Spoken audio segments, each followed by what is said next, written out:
Yo, what it do? Welcome to episode 2 of my daily drive. I'm actually driving home from work. Talking about topics. Me and my boys, there's quite a few of us in this chat that we have, and we go back and forth on sports, social media, news, pretty much anything, And something that came up today was once again a topic that we've been discussing for a hot minute in my group, and even now in public, is the conversation of Michael Jordan versus LeBron James. The GOAT. Who is the GOAT? On one hand, you have a man who has 6 rings, won 6 times, got 6 rings. And then on this corner, you got a man who has been, I think, 9 or 10 times or 11. I don't know how many times he's been to the playoffs, but he got himself 4 rings, has the scoring title. It is hard to define GOAT because a lot of people want to hang their hat on MJ is the GOAT because he got 6 rings, went 6 times. But I think they forget how many times he had to lose to get to that point. And, like an NBA championship, holistically, like not a lot of cats from the rookie year are winning. Because imagine if you're the first round draft pick, you're not going to the best team. Traditionally, you're not going to the best team in the league. You're probably going to the worst unless that pick was a trade. So that team's going to be losing for a hot minute before they get a few pieces. MJ got Pip. Pippins is probably arguably one of the best two-way players who have ever played the game. And then he got Paxton. One time he had Kukoc, Rodman, Horace Grant. I don't think the same year, but he had a multitude of players that were role players that were really great great with the role. He had John Sally, you know what I'm saying? He just had a lot of great players around him that allowed him to play his game, which is strictly offense. I can't forget, he actually had some defensive titles. He had steals. I think if I'm not mistaken, I think it's 3. He averaged like 3 or 4 steals a game for his whole entire career. That's outrageous. That is unheard of in this day and age in this game. So MJ played D. On the other side, you have LeBron James, who took teams to the playoffs that probably shouldn't have gone. And people will say, well, the Eastern Conference was the least conference. Man, it's the NBA. All teams can get it. You know what I'm saying? And then when you make it that far, you still had to go through teams that were worthy of contentionship. So, don't soggy waffle that man's effort to put himself in a position to win. So, like as I'm thinking about it, there's a lot of different categories where I think one player is over the other, but there are other players out there that might actually be better than these two. Let's just talk skill. Pure scoring skill. You have to put the man, the legend, number 24, number 8 in that conversation. Kobe is probably more skilled than MJ was. You can check me on that if you think otherwise. But I mean, that man had every trick in the book. He was already scoring from the perimeter when he got in year 3. It took Jordan a decade to figure that out. He was already wet with the jumper from year 1. He was already recognized, even though he's coming off the bench, as a guy who was going to catapult himself into that number 1 position in the league. He was known, y'all, for being skilled. So you can't sleep on that man when it comes to skill-wise. There's other players out there that have quantifiable facts and certainly evidence from an ocular standpoint, it's on tape. Kobe got skill. Hands down, Kobe got skill. You want to talk just pure presence on the floor. Pure presence, most ferocious, dominant man to set foot on that court. You got Wilt Chamberlain. But bringing the context with this day and age, Shaq Oh my God, Shaq, man. Shaq could run. There's film out there of Shaq running the game floor to floor, where he caught rebounds, ran that Jones to the other side of the court, and yammed on everybody. There's film of that. There's film too of him backing the best defender on the other side of the team into the block and yamming on that fool. Like, strictly just physical presence. Shaq, hands down, wins that above everybody else. He has more floor presence, and you got to recognize where he is at all times. When he puts that hand up, you know it's about to be an embarrassing moment, because that means, give me the ball, I'm about to yam on this fool. That was a consistent thing amongst, like, everybody knew that. That was a consistent theme amongst everybody who was going to play at the time, the Lakers. They knew he was going to get his 40. The trick was, yeah, he'll get his 40, but we got to stop the other cats who are contributing. So if he gets 40, Kobe gets his 30 nuggets, or 40 at times, we got to stop the other cats, Fisher, Fox, from getting their nuggets. If you can keep them from getting their nuggets, then that's how you would beat the Lakers. Unfortunately, it just didn't happen all the time. So there you go. Physical presence. This man was so imposing as far as his physical game. The Shaq rule was in effect. You know what I'm saying? Like, yeah, to hack a Shaq, you really had to put forth an effort to hack a Shaq. Cats were hanging off Shaq and he was still yamming on him. No foul calls. And the reason being is Shaq put it out there like, yo, he went to the commish and asked about, like, how come he ain't getting no calls. The commish had to tell him, like, straight up, yo, we can't give you those calls because it will be a call every single time. And no one wants to watch a 100 free throw game from Shaq. You know what I'm saying? So, like, keep that in mind. This man had to have the rules bent for him in order to keep the game going, because that's how physical he was. You want to talk about relentless? Who was more relentless between these three cats? Michael Jordan, LeBron James, Iverson. You can't even throw Kobe in there. Who was more relentless? Iverson. Iverson, day in, day out, the smallest guy probably on the court, 90% of the time, would take it to the rack. Take it to the rack, Jack. Every single time, he would take it to the rack. Every game, he would end up on the floor. He would still go back and go get those buckets. So you want to talk about a player who was relentless. You can't sleep on Allen Iverson. Shit, Michael Jordan said it one time. We all lucky that AI wasn't 6'6".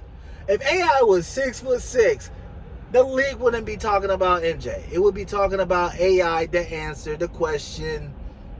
Man, Iverson was the truth.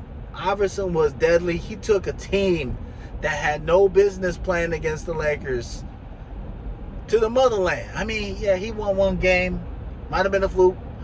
But you win one game in the finals, that's a game one. You know what I'm saying? That's a big deal. And that team, name a player on that team. Snow.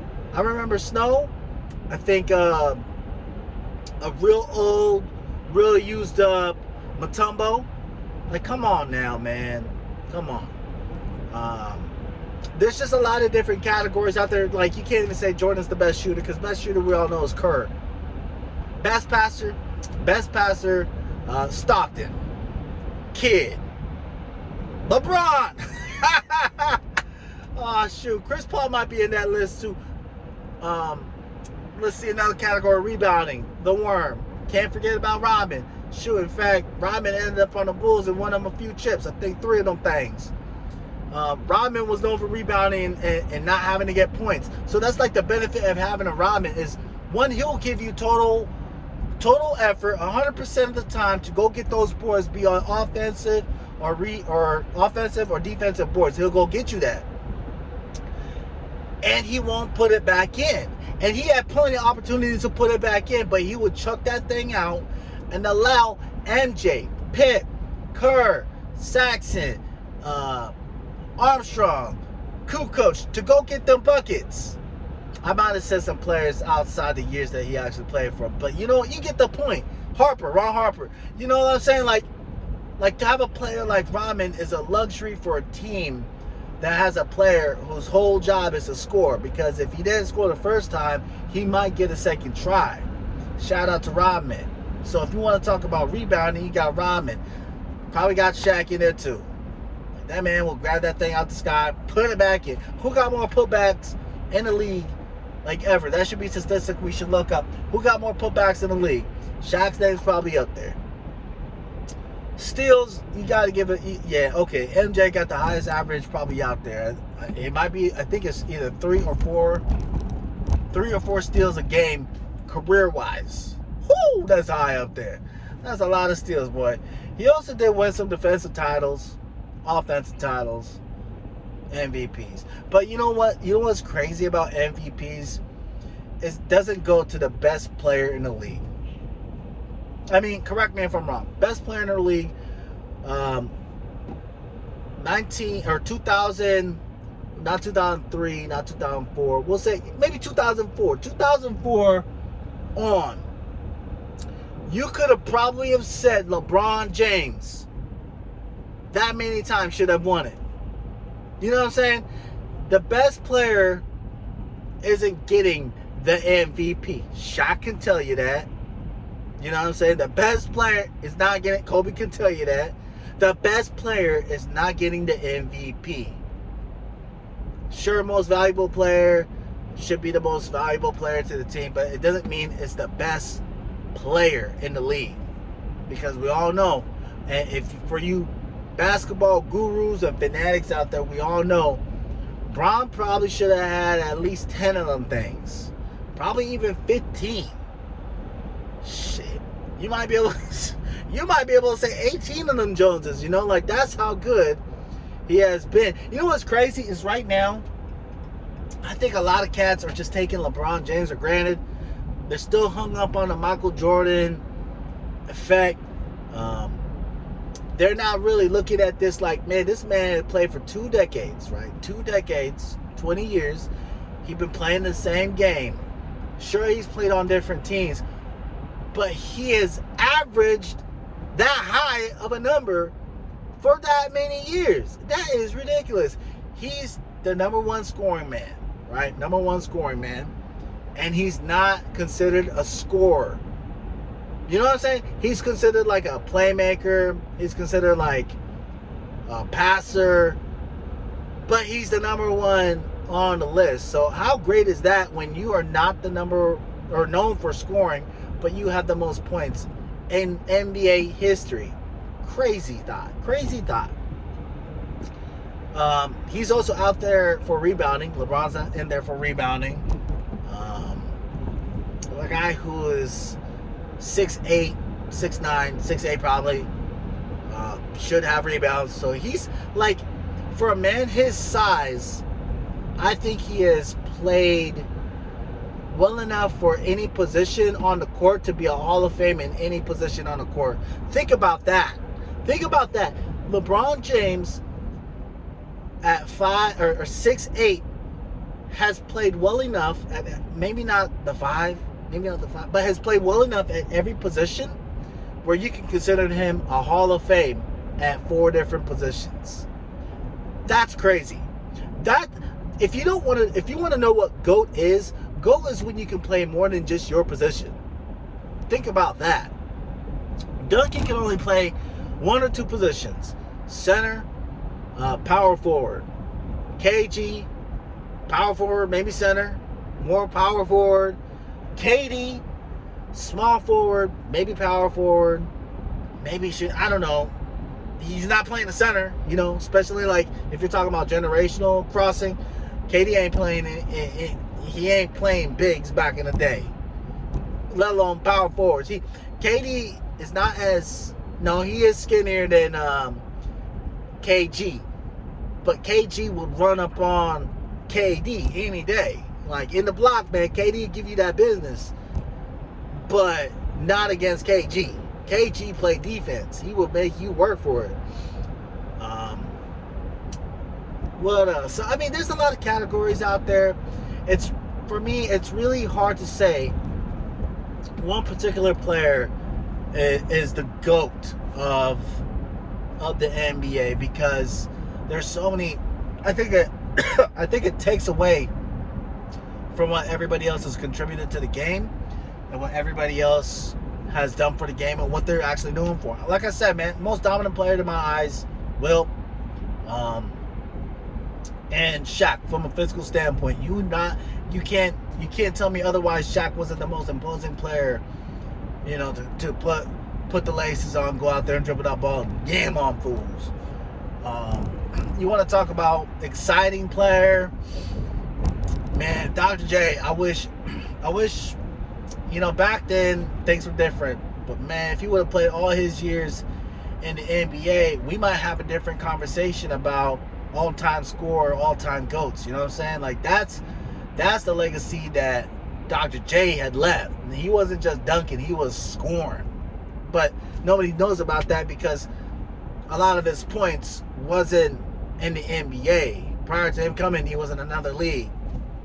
So NBA history has these young cats caught up in a different vibe. MJ, pure scorer, but Kobe, more skilled scorer. How about that one? Want to talk more rings than anybody else? Bill had more rings than anybody else, so maybe he should be the GOAT. Ron Harper or Ron Harper. Somebody has a lot. I think it might be Ron Harper got like 7 of them Joneses too. So does that mean he's the GOAT? I mean, we all know totality-wise, like career-wise, not really, but like if your whole premise about someone being the greatest of all time in sports is the amount of rings that they had, I think that's something that we can't necessarily say, because there's cats out there that have more rings, but they're not being recognized as a GOAT. I think Michael Jordan, with the aid, keep this in mind, and this is something that a lot of people don't know about, is like the amount of confidence that Nike had in Jordan was unmeasurable. They put everything that they had into this man and made him global.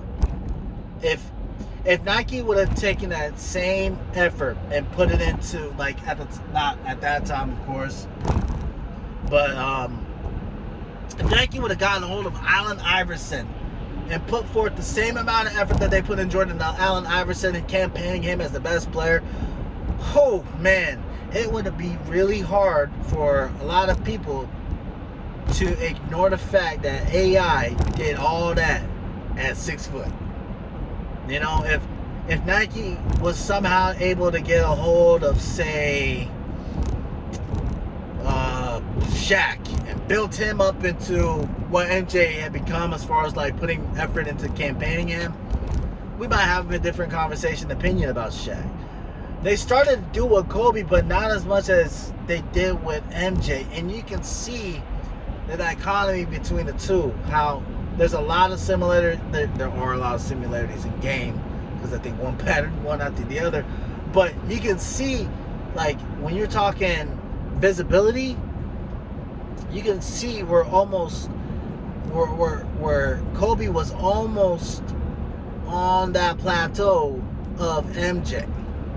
So that would have been real interesting if Nike would have grabbed a player like Kobe, pumped as much effort into that campaign as they did with MJ. Because the campaign of I want to be like Mike, that's iconic. They got Spike Lee to direct one of the commercials. That is iconic.